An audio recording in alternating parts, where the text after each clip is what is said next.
Temuan jasad polisi menggegerkan publik di Lombok Barat. Polisi mengusut sebab kematian.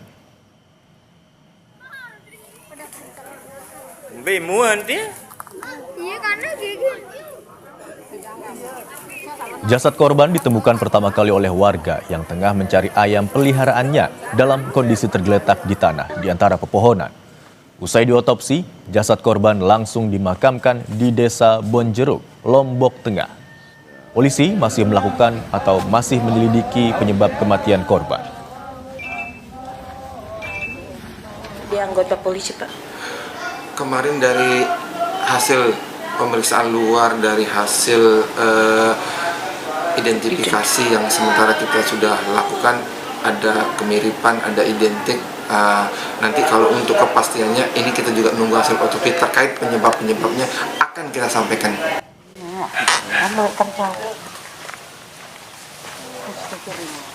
Setelah penemuan jasad, tim Inafis Polres Lombok Barat melakukan olah tempat kejadian perkara di Desa Nyur Lembang, Jembatan Gantung, Lembar, Lombok Barat. Tepatnya di sebuah kebun berjarak 50 meter dari rumah korban. Polisi merasa aneh jika warga tak mencium bau tak sedap sejak Brigadir Esko Faska Reli, anggota Intel Polres Lombok Barat, hilang kontak Selasa 13 Agustus 2025. Pasalnya, lokasi TKP dekat dengan permukiman warga. Namun, warga mengaku tak mencium bau menyengat, mencurigai apapun di kebun kosong tersebut. Baunya itu keluar ketika rame-rame. Udah ketemu jasadnya. Kalau kemarin-kemarin udah ya enggak ada baunya. Apalagi ini kan dekat. Iya, dekat sekali, Bu, ya. Enggak ada bau-baunya. Kalau ada bau pasti kita curiga. Informasi terkini terkait penemuan jasad di Lombok Barat kita segera tanyakan kepada jurnalis Kompas TV Fitri Rahmawati di Lombok, Nusa Tenggara Barat. Selamat siang, Fitri. Diduga jasad yang ditemukan adalah polisi. Apakah benar informasi tersebut? Ya, Imran dan juga saudara, memang benar jasad yang ditemukan warga di Desa Nyur Lembang, Lombok Barat adalah anggota kepolisian dari Intel Polres Lombok Barat bernama Brigadir Esko Faskarli, berusia 29 tahun dan memang tercatat sebagai anggota kepolisian di Polres Lombok Barat, termasuk juga istri korban adalah anggota polisi di Polres Lombok Barat. Ini sudah terkonfirmasi oleh semua aparat kepolisian yang kami konfirmasi di Polres Lombok Barat dan juga di Polda NTB, memastikan bahwa yang bersangkutan adalah resmi merupakan anggota kepolisian dari Polres Lombok Barat. Imran. Baik, berarti sudah terkonfirmasi bahwa jenazah yang ditemukan merupakan jenazah polisi yang bertugas di Polres Lombok Barat. Lalu, apakah sudah ada petunjuk soal penyebab kematian korban? Sampai hari ini memang aparat kepolisian masih melakukan pendalaman penyelidikan dan juga kami mendapat informasi bahwa kasus ini selain ditangani oleh Polres Lombok Barat, Polda NTB juga membantu proses penyelidikannya karena memang kami langsung bertanya kepada Direskrim Polda Nusa Tenggara Barat di tempat saya melaporkan hari ini bahwa pihak penyidik dari Direskrim Polda Nusa Tenggara Barat membantu proses penyelidikan dari kasus temuan jenazah aparat kepolisian ini.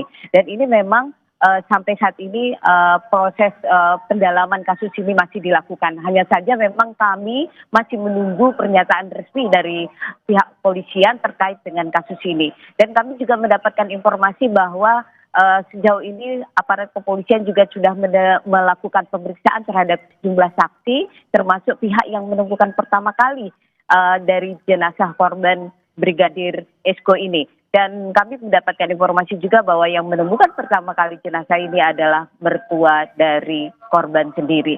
Dan saat ini memang aparat kepolisian masih melakukan upaya pendalaman kasus ini dan juga kemarin kami mendapatkan informasi bahwa rapat koordinasi dilakukan di Polda NTB dengan pihak Polres Lombok Barat untuk memastikan kasus ini bisa ditangani dengan baik karena menyangkut dari anggota kepolisian di Nusa Tenggara Barat ini. Dapat saya informasikan juga kepada Anda, Imran, bahwa aparat kepolisian yang menjadi korban dugaan pembunuhan sudah ada 2. selain dari Brigadir Esko dan juga adalah Brigadir Nur Hadi yang dilaporkan meninggal dunia akibat dugaan pembunuhan yang ada di Gili Trawangan. Ini menjadi atensi penting dari Polres Lombok Barat dan juga Polda Nusa Tenggara Barat untuk mengecek anggotanya yang berada di lapangan, terutama seperti yang dilakukan oleh Brigadir Esko ini adalah penugasan yang dilakukan di wilayah Sekotong, Lombok Barat. Dan memang aparat kepolisian selalu mengecek, memantau apa yang dilakukan oleh anggotanya. Dan untuk kasus ini memang masih dilakukan pendalaman oleh aparat kepolisian untuk memastikan apakah benar korban memang merupakan korban pembunuhan, karena memang beberapa catatan ada banyak kejanggalan, misalnya seperti tali yang menggantung korban, sementara tali tersebut terikat di leher korban dan kemudian korban tidak menggantung di pohon seperti yang ditemukan oleh warga, sudah berada di bawah begitu. Dan juga ada beberapa kejanggalan lain, misalnya ketika korban dilaporkan hilang pada tanggal 13 Agustus 2025, kemudian tidak ada sama sekali bau menyengat di wilayah tempat ditemukan korban. Padahal jarak dengan TKP atau tempat ditemukan jenazah korban adalah berdekatan dengan pemukiman warga. Dan juga hanya berjarak 50 meter dari rumah korban. Ini yang menjadi catatan dari tim penyidik Polda Nusa Tenggara Barat dan juga Polres Lombok Barat untuk menemukan apa penyebab dari kematian Brigadir Esko. Dan juga kami mendapatkan informasi dari Direskrimum Polda Nusa Tenggara Barat bahwa ditemukan luka akibat benda tumpul. Ini juga menjadi petunjuk bagi polisi untuk menentukan apa sebenarnya yang terjadi pada aparat polisian atau anggota polisian yang ditemukan meninggal dunia di wilayah Lombok Barat ini. Imran. Baik, hingga saat ini polisi masih terus mendalami kasus ini, termasuk dengan menggali keterangan dari sejumlah saksi. Terima kasih atas laporan Anda, jurnalis Kompas TV Fitri Rahmawati yang melaporkan dari Lombok, Nusa Tenggara Barat.